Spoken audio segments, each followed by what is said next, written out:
Hi everyone, today we're on the cut-ups. We were on the cut-ups yesterday. You can see behind me, we got the blockwork up. That's lovely now. I was using my new cutter, the Milwaukee 9-inch blade, 225mm, or 230mm, sorry. We were using that to do these cut-ups. Now, I ended up doing about 40 cuts. The battery didn't run out, but I got all my first lifter cuts in, and it's absolutely brilliant. It saves a load of time. I'm going to show you that if I get a chance later on in the video, or I'll show you in the next video. But now we've got this up just to above head height. It was a little bit windy, so I didn't want to go any more. We've got the other side the same. There's a couple of methods for building the brickwork, which I'm going to go into. You can either do corners each side, which I'm going to show you, which I did on the other side in a minute, or you can use spring clamps and a line. Now, spring clamps and a line I find is faster. I just didn't have any spring clamps when I came to them yesterday. I looked for my spring clamps and I was like, oh god, because I haven't done any work with Soffits for a while. I didn't have any. I've lost one of my spring clamps, so I've got one. So last night I nipped out and got another two. They're only £3 or £4 from Wixies, or you can get them tool station, screw fix, you name it, wherever you want. But we're going to get on with this. So on the other side, I'll nip you around and I'll show you how far we got with that. So yesterday we did this blockwork, did the other blockwork, and we got most of the brickwork up on the other one. But I'll show you the racking back, and then I'll show you the clamp systems that we use. Right, there's nowhere for me to put my camera for a minute, but this is the system that I use. Just racking back, you corner out with a level, get it out with a level both sides, and then all you want to do is clamp it on using your jag clamp, put your line through both sides and do it that way, and pull it across. Really simple way, but it does take a little bit more time and it's a lot of level work. The other method is obviously to use these. I'll show you now. If I get somewhere, put this down.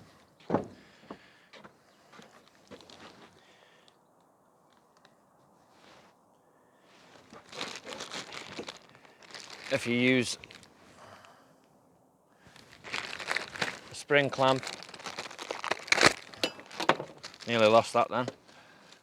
Use these little spring clamps. These were about £3 or £4. It's pretty cheap. They're really got a lot of bite in them.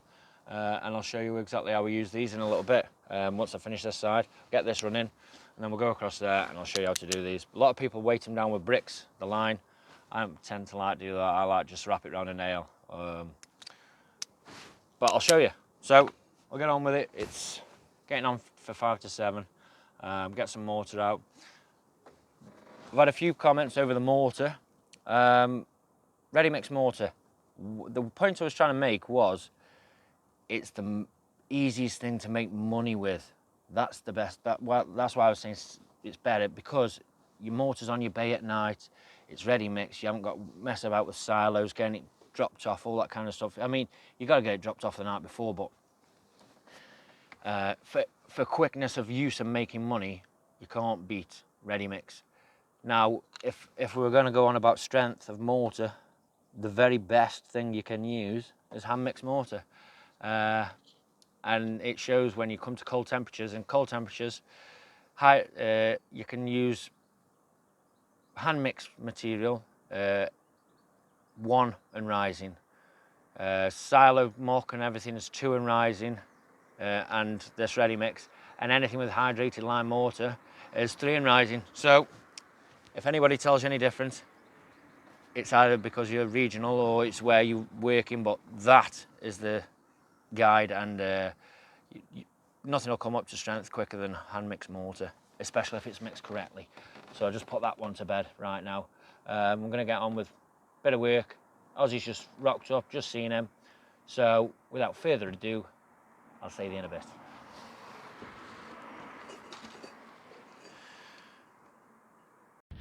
So that is the setup for the jag clamps.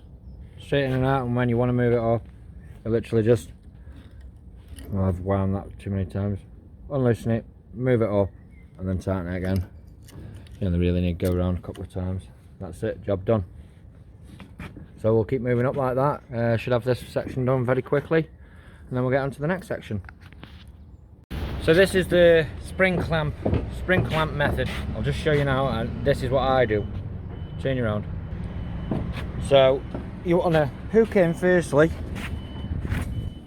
hook in a nail on every timber that's coming through the ladder, well, just like that, and you want to make sure that that nail is just to the left side of the soffit, so it'll pull round tight on the soffit.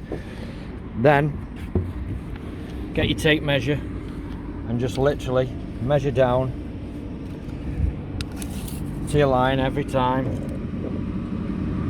75mm, bring it up, put your clamp where it needs to go, and then just keep moving this up until you get to your next timber. Then just hook the line straight off your nail, put it on the next one, and then keep going up like that. That's the quickest method to do these soffit cut-ups. Well, they're not cut-ups, soffits, gable ends. So let's see how long it takes me. I'm on 5 to 8 now. I'm going to start getting this up. It's just after 11, quarter past 11. We've got that done now. That looks lovely. 2 courses down on the block. It's got the last tie tied in. That's nice. Line of the perps ain't bad either, because I work from the middle. If you work from the middle and work out, then you keep your line of your perps nice. When you use that technique, I'd probably say it's maybe 45 minutes quicker. Yeah, at least 45 minutes quicker than cornering up for that many courses. 1, 2, 3, 4, 5, 6, 7, 8, 9, 10, 11, 12, 13, 14, 15, 16, 17, 18, 19 courses. So yeah, it is definitely quicker, probably 45 minutes like I say. I'm gonna move around now. I'll tell you what he wants us doing. He wants me banging mortar on the back of the bricks. Move around to this. We've got to put this in. The little pediment over the window while the scaffolders come up. Scaffolders are going to come up and do both the tables now, and then we can carry on. So this pediment drops in nice. Okay, I've just racked this up 2, 3 or 4 courses. Done my cuts first using a sliding bevel. This is what you should be expecting. Sliding bevel, that's the tool for the job. Put that away now.